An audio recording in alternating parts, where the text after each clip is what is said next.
Blog Talk Radio. Hello, everyone. This is Lori Smith on Blog Talk Radio. It is Monday night, 9:30 p.m. Calgary, Alberta, March 29th. I'm happy to be here. This is Child Abuse Prevention and Human Rights Abuse Prevention is Up to Us.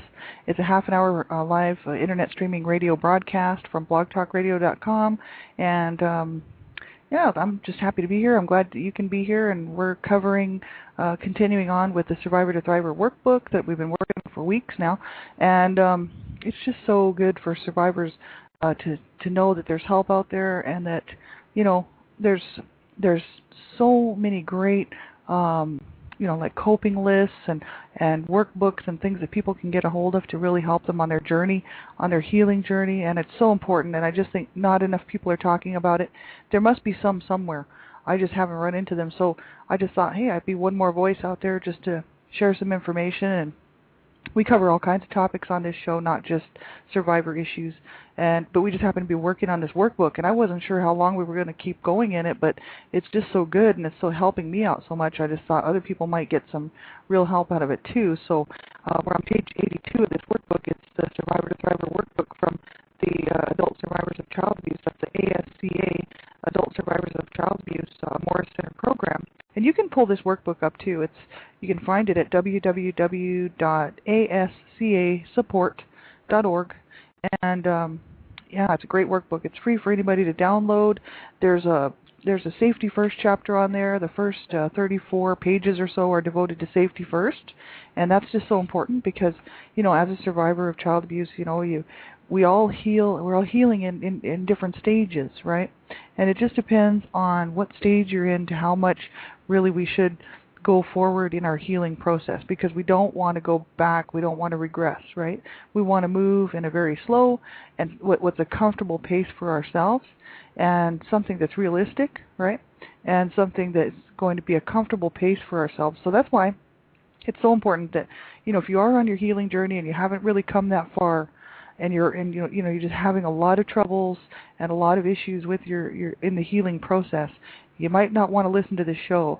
It'd be better for you to turn it off and then come back another time and pick it up and listen to it if you want to, or you can just grab the link there, the www.ascasupport.org, and you can go and download that or just read that workbook and read the safety first chapters, which I think is really important. And then start out slowly with the first chapter and the second, moving on from there, second chapter, third chapter, because we're on step 7, which is really quite a ways through the book. So if you're not quite, sure if this information is going to make you feel worse than you already do, then please turn the show off and, listen at your own discretion, because it's so important that we're all safe, and that's why I care. That's why I'm doing this show. And, I think people have to be responsible for what they listen to. And so if it's going to, just make you feel worse or just make you feel uncomfortable, please turn the show off. And if you're a young person, this is not a professional show. I don't hold any professional counseling certificates or therapist certificates, and it's not meant to replace professional help, that's for sure. And I'm just a survivor myself of child abuse, and I saw the destruction in my family. I saw my family, down, and it's just hard to see that. And I wish that things would have been different so that our family wouldn't have experienced that. And so that's why I'm talking about child abuse, and I'm really proactive on awareness, prevention, education, to help prevent and stop child abuse. So I feel like there's just not enough people talking about child abuse. It's always pushed under the carpet, and it's always hidden away. Nobody wants to talk about it. It's a very uncomfortable subject, and also abusers don't want people talking about it, because that means that they're going to have to stop what they're doing, which is abusing their children. And so it's always been an issue, and I just think if more people start speaking up about child abuse and it becomes a daily topic, just, we might be able to stop some of these reports that we're seeing in the paper of these children being killed and murdered at the hands of their parents, because the lawmakers and the people in government will start to see that the public really wants change. And the only way that they will know that is if we voice our opinions and really start getting involved in our own local communities as well as in our national governments. So it's so important. And I'm a survivor, and I know what it's like to deal with survivor issues. abuse. And so that's why I think this workbook is awesome. So that's why we're doing the show. So if you're a young person, make sure you have someone to listen to this show with you, because I fight for child rights. I stand up for child rights. I believe in online child protection, online safety for children. So you would be doing yourself a favor mainly, and myself a favor, by going and getting someone to listen to one of my archive shows if you want, and or this one, and just to make sure it's something you should be listening to, right? Because I don't know where the players are now, and there could be young children listening, and so it's so important that you get help, maybe from a neighbor if you have a parent who cares, or a relative, a neighbor, a teacher, a counselor, someone in your life, at school or something that is older, and they're more mature, and they're older, and they know if this might be good for you to listen to, and if not, then that's okay. But at least you will have someone know what you're listening to. It's so important, and I can't stress that enough. There are a lot of, child sexual predators and predators trying to get a hold of children, so online safety is so important. So make sure that you have an adult, someone who you trust, listen to the show with you, and they can help you make that decision, okay? And so we're going to get right on with the show. We have about 25 minutes left, and I used to take guest call in, people could call in on my show, but mainly it was all crank calls, people who had nothing better to do but waste my time. So if you want to be on the show, you have to let me know ahead of time, because I won't be answering any of the lines, and because I do welcome people to my show. Anybody can come and be on my show.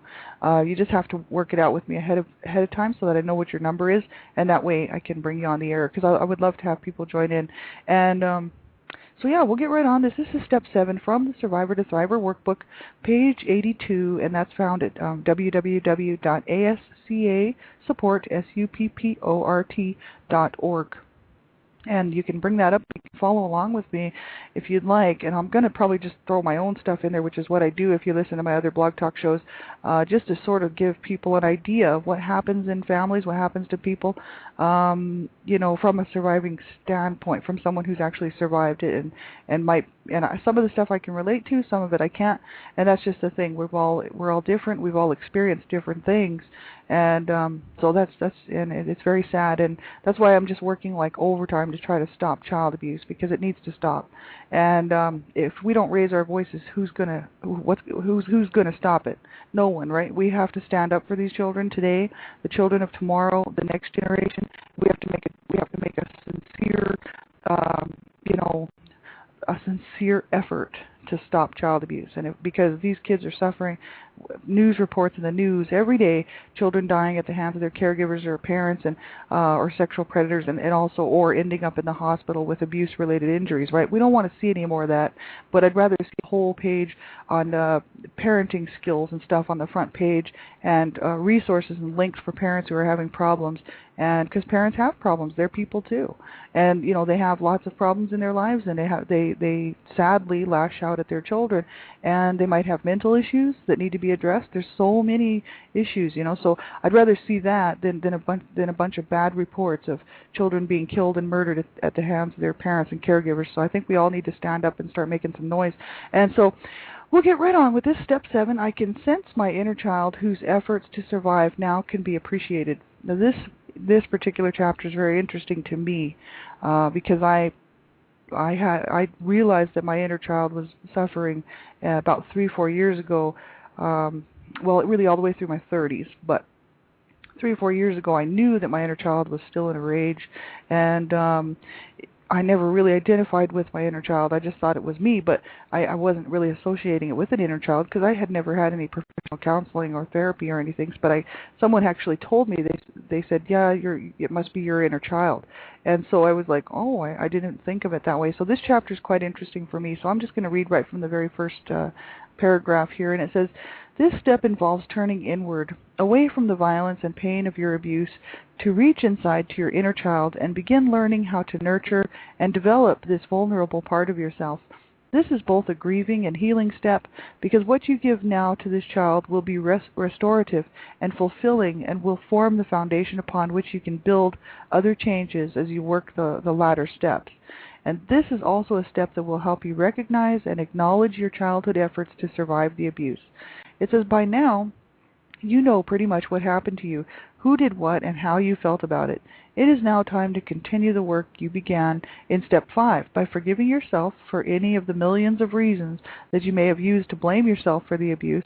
And working this step means further identifying and challenging these inaccurate and outdated notions and modifying your perceptions based on your new understanding of your childhood experience. Along the way, you need to appreciate and validate yourself for having survived the abuse. As you accept what happened to you and who really was responsible, you will inevitably become more and more accepting of yourself and the child within you. And then they go on to say, as you develop self-acceptance, you may notice that your relationships begin to improve. Accepting yourself may make it easier for others to accept you. And it says, if you haven't yet had this experience, you will be pleasantly surprised.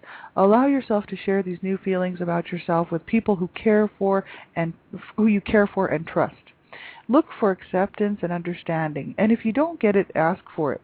Let this vulnerable part of you explore being dependent and intimate with someone and see if you can feel trust starting to build. If you feel afraid, try to figure out why and share your thoughts with this person. So that's quite interesting. And, that's just it. We have to learn how to accept our inner child. That's what I think. That, they say we have to learn how to nurture and how to develop this inner child and how to begin healing, right? To begin the grieving and the healing step, we have to be able to embrace our inner child. That's what I think, and that's what my inner child was like, just raging for so long and just locked away. I never really acknowledged my inner child or wanted to deal with it because I was like, oh, it's so ugly, because my whole life I was just told I was ugly and worthless and then a bad kid, and I was just made to feel so bad, and so this little this inner child of mine was just raging by the time I got in my 30s, and I really didn't want to unlock the door because I didn't know what was going to come out. I was like, oh my God, if I actually unlock the door and let my inner child come out, Lord help the world. And so that's how I felt about it, right? And about 3 years ago, I experienced some real healing, and I tell you, I started to learn to love myself. I actually knew this before. A family had kind of, told me some great things, which really stayed with me my whole life. When I was about 13 and a half, actually a little bit younger than that, I met this family. I was about, I don't know, somewhere close to 13 years old, 12 and a half. I met this family, and they were so positive, such a positive influence in my life.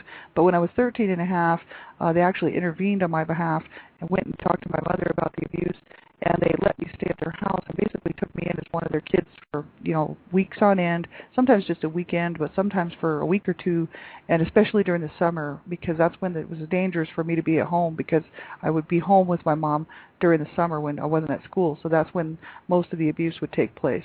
And so they actually let me sort of move in with them, and while I was there, they taught me some wonderful things, but they told me I had to learn to love myself, and that I was a good kid, and I was a good girl, and all the things I needed to hear, right, which was so awesome. And then when I moved away and I was back on my own, I sort of fell back into the whole thing because my mother's abuse continued towards me, right? So I sort of forgot about all that stuff until later, until about, in my 30s, I'd sit back and remember that, and then just about 3 years ago, I started to realize, I need to learn to love myself, and I need to learn to love this life, and because you can't really love anybody else unless you can love yourself, right? And so I had to do some serious work on myself, and I did, and I worked through it. But so many people are still in that situation, and my heart is with you because I know how painful it is, and I know how hard it is because I was there, and we all experience things a little differently, and some people have gone through so much worse, and that's just the thing. You have to keep reaching out. You really do. Like they even suggested here, look for acceptance and understanding, and if you don't get it, they said ask for it, and that's what I say. We have to make sure that we get what we need to have a good life, because it's up to us. No one's just going to walk by and hand it to us. And a lot of times, survivors just do so well at hiding their survivor issues, during the day at work or at night at work, whatever. People don't. We hold it together so well that people wouldn't realize or recognize that we were abused as children, and that we needed this love and care, concern, and friendship so badly, right? And so they don't know these things, right? And so we have to find some trustworthy people in our lives who will accept us for who we are, first of all, and who really will push for us and back us up every step of the way through the healing process. I think that is just so important. As soon as I started reaching out about 6-7 months ago, I would say 6 months ago anyway, all these hands started coming back to me. I couldn't believe it. I talk about this on my shows quite a bit because it really surprised me. It shocked me. I couldn't believe how many people put their hands of friendship out to me and support and wanted me to be well and feel better, because I'm still working through a lot of my issues. I still have some things that I'm still dealing with, and I've come a long way, that's for sure. But I'm still working on things, and there's nothing wrong with that. I'm just working at my own pace. But the thing is I couldn't believe the friendship and the support that I received as soon as I started to reach out. So I think it's very important to reach out. People won't reach out to you. Nobody was reaching out to me before I started reaching out, because they didn't realize what I was going through. You know what I mean? They wouldn't have known, and they wouldn't have been able to see that part of me. So important to reach out and get help too. There's good professional help out there. I've talked to some counselors and therapists that have I just thought, this is so awesome. These people care. And if you don't have a good counselor or therapist, find one that is really tuned to what you're dealing with and who really wants to see you make it. They always do say that in these. I've read quite a bit in like Help Guide and different websites that, if you find a counselor or therapist who isn't working for you, it could be that they're not specialized in the area that you need the help in, and also they might just not click with you. So you have to find one that really does work with you and really wants to see you just succeed and walk free, And I think that's so awesome because it's so doable, and there's too many survivors out there who have done it, and they're standing tall and they're saying, we've done it, you can do it too. And that's what I'm saying. That's exactly what I'm saying. We can do it. I know we can. And if other people are doing it, we can do it. If they're having a good life, we can have a good life. But we certainly have to work towards it, and we have to work extra hard, because we have to get rid of all these negative things that were put on us, for so long, and when we were young. So we have to learn how to deal with that stuff, right, and put it where it belongs. So important, absolutely.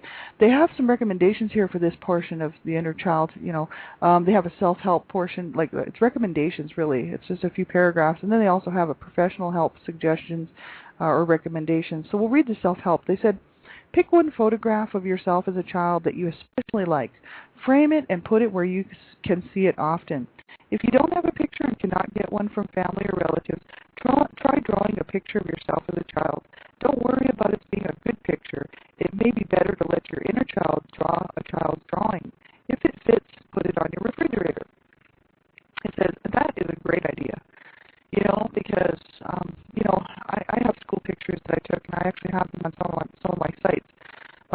School pictures that my mom paid for, which was, nice of her to do that. Considering that the way that she actually still paid for my school pictures, which was cool. But they didn't take any other family photos. So my sister was the only one who ever had a camera and who would actually take photos of anybody in the family. So there's really not a whole lot of family photos especially like after I was born. My parents were not coping. By the time I came around, my parents were not coping at all. And so they weren't taking pictures at birthday parties, you know what I mean? There was really no birthday parties to be had. So, there's not a lot of photos of me when I was growing up. There's just a few, just a couple. And, generally they were taken by somebody else, which hurts my feelings, because parents nowadays, you see parents with cameras taking pictures. And actually I love it. I love to see it. People taking pictures of their kids and putting them in scrapbooks and stuff. And it's not maybe jealousy, but it's a feeling of, wow, I wish that I had that so bad, because I wish that I meant that much to my mom. And, so that's okay. But now I have to mean something to myself, right? So I think that's a great idea, to find a picture or a photograph of yourself that you really like, frame it and put it up. And then, because we have to learn to love that child, right? Whereas, if that child was not shown love, kindness, mercy, goodness, all the nurturing things that the children need, if you weren't shown that as a child, we have to do that ourselves. We have to learn how to nurture ourselves. So I have a few of my pictures out, and I actually like to show them around. And people might think that's a little bit strange, but for me, it's allowing me to say, hey, look at me. I'm trying to nurture myself. It's almost like the mother with the child, right? So interesting, but it is so true. I think it is very helpful to have a positive image of yourself as a child, right? And it says here, number 2, if you have children, this is a good time to renew your relationship with them and to plan some activities that allow you to be a child along with them. If you don't have children, or if you have some extra time, consider volunteering at a daycare center or school and let yourself enjoy childhood from your new vantage point. Use your time with children to let your inner child come out and express itself through the activities of a healthy childhood: drawing, telling, listening to stories, playing games, and singing songs. Enjoy this inner child and reclaim it as an important part of who you are today. And that's awesome. I think that's great. I actually it's sad to say, but I actually bought some coloring books and some crayons one time, and I was like coloring and allowing myself to be that kid again. You know what I mean? It was kind of fun. And sometimes I think about buying paper dolls, and then I'm like, no, we don't need the paper dolls. But the thing is it's like all these things that you feel that you sort of missed out on, as a child, you can you can do as an adult too, right? You can get that easy bake oven if you want it. You can bake those cakes, and you can get your light bright set, right? There's just we can learn to be children, right? And we can learn to accept and express that inner child within us, right? I think to really allow that inner child to get that, to allow that child to play, right? If that child, he or she, was not allowed to play, I was allowed to play, so that was all right. But some kids aren't. Some kids have been in just such abusive homes that they weren't allowed to experience anything like that. And so I think that's such a good idea, to allow yourself to express yourself, like a child again, drawing and telling stories, playing games, singing songs. That's great.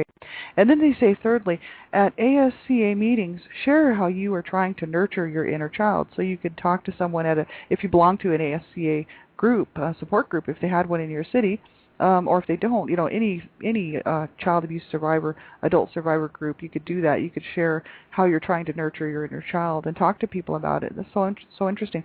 So they have professional help here, just one paragraph, and they said many survivors describe a particular feeling or sensation in their bodies that over time comes to represent their wounded inner child. Explore that feeling with your therapist and see if you can't bring this part of you into sharper focus. What does this wounded child feel like to you? What does he or she want or need from you today? And are there any metaphors, like images that capture the bodily sensations, that could explain what this child is experiencing? Many survivors report feeling empty inside or cut off from the neck or a hole in the stomach. Exploring the inner child through your own personal metaphor may help you and your therapist figure out how to heal the wounds. Well, that's interesting, isn't it? Yeah, I can imagine. With all the survivors out there, the adult survivors must have so many different. I haven't talked to too many about their inner child, and because I'm so interested in it myself, I'd like to do that, and just to get some info from other people who have experienced, finding out who that inner child is inside of them, right? And because it's so interesting, like mine is still in there. She's doing a lot better than she was, but I know that she's still. I think she's hiding, you know what I mean? I think she's just sitting there thinking, okay, I don't know if I want to come out or not. So I don't know. It's something that I'm still working on with my inner child. She definitely doesn't have the rage that she had. I think she still feels sad.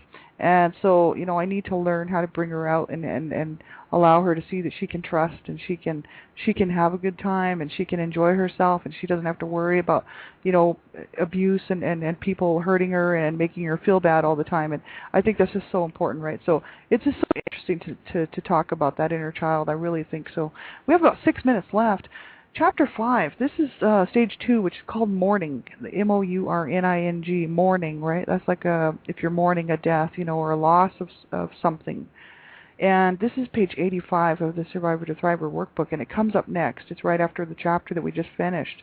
It's stage 2, chapter 5, mourning.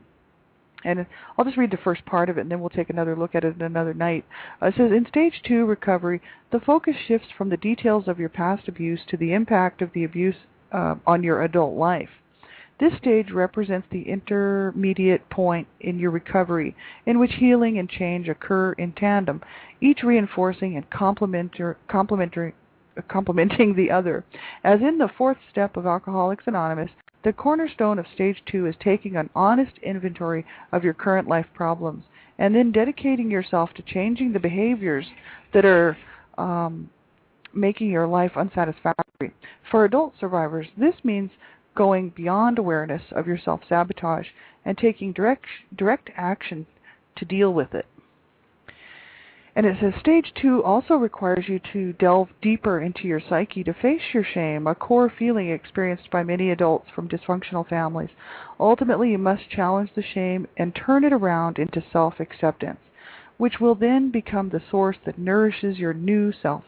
This will enable you to accept and express your grief over the disappointments in your childhood and mourn the loss of your dream of an ideal family. By letting go of the childhood hopes for the parents who failed you and feeding your budding self-acceptance, you give birth to a new sense of entitlement. You will be free to be your own person and to choose how to live your new life. By altering distorted perceptions and beliefs and learning how to control your aggressive behavior, you will foster changes in your personality that will end forever the possibility of your continuing the cycle of abuse with the next generation. So that's so great, isn't it? It says, rarely does recovery proceed in a neat step-like progression, especially during this middle stage. There will be times when you stray from the focus on your abuse and head off in new directions that seem either too pressing to ignore or likely to yield valuable insights. As you develop confidence in your ability to assert your opinions and even disagree with your therapist, family, and friends, you may find yourself examining your relationship with them. This is a desirable and healthy development because it indicates that you are learning to express your newfound sense of autonomy. Oh, well, that's awesome, isn't it? That's just it. I think that's where kind of like I must be there or a little bit past that even. I've been able to really take a look at what happened in our family in a real almost a clinical way, and instead of being so angry about it, I was able to sit down and put it down on paper and say, look, this is what now I see. I knew what had happened before, but it all started to kind of come together and make sense to me that the abuse was not my fault and that it was just mainly two people who had so many problems that they just didn't know how to cope. And so where I used to have a lot of hatred towards what they did, it doesn't change the fact that I believe that what they did was wrong, which doesn't change at all. I don't condone abuse of any kind. But I think that it's given me an insight so that I don't carry that feeling so much of shame or hatred or anger. And now it's become more of a, hey, I want to get proactive on this thing. I want to be healthy, well. I want to move past it and learn to control my own issues, which is, anger-related issues, and learn to accept myself for who I am and to go on and have a good life, right? So I think that's just so important. I'm probably a little bit past the mourning stage, but we all are in different stages, and so if we all have to move at a pace that's comfortable for us, and I think that's so important. And if you can go back and study all the rest of this ASCA Survivor to Thriver workbook, it's so good. Like we went through all of it pretty much on all my last shows at night, especially the evening shows. And but you can just go on the website www.ascasupport.org and grab that Survivor to Thriver workbook. And I'm going to do this on my own, actually. After we're done with this, at some point this summer, probably I'll sit down and I'll actually do the whole workbook, go through the whole thing step by step, and just on my own time, right? But they always suggest that you have someone do this with you, to work through the workbook with you if you're still not quite far enough along in your healing, just so that you have somebody there. And it's so important. So we have about a minute left. Thanks so much for tuning in. I'm the Canada Regional Director for Dreamcatchers for Abused Children. I'm so happy to stand with them. You can check their website out at www.dreamcatchersforabusechildren.com. They are on MySpace. They're on Twitter. We're on Blog Talk Radio, actually. We're going to be on tomorrow night. We're on every Tuesday night, and we're on at 6:30 p.m. tomorrow night Eastern Standard Time. Dreamcatchers Talk Radio at www.blogtalkradio.com/Dreamcatchers. And she's the best-selling author and president of Dreamcatchers for Abused Children, Donna Shear, will be hosting the show, and I'll be co-hosting. And we have some great information coming to you tomorrow night. I hope you can tune in live, and if not, make sure you catch the archives, because the archives are available. You can just go and listen at your own time, because I know people are busy. So you can always catch the archive. Please listen in. We've got great information, and you could help save a child's life with this information, let me tell you. So thank you so much for your support. I really appreciate it. I thank you so much. My heart is with you. I know if you're suffering out there right now and you're just having such a hard time, make sure you reach out to someone. Don't suffer in silence. That was my big thing. I sat around and suffered in silence for so long. Wanted to end my life for a few years, quite a few years actually, and just so glad that I didn't. You know, my brother committed suicide at the age of 33. Another brother of mine died in a shelter here of a drug overdose at the age of 43, and I was heading right on down that road, except for not the drugs, but just to take my own life. I'm so glad that I didn't, because you know what, I can't tell you the difference between then and now, just because of I gave it some time, and I allowed myself to experience healing and some help from people instead of just keeping it all in by myself, right? So important to reach out and get some help. Talk to me, talk to somebody, right? Make sure you get some help, okay?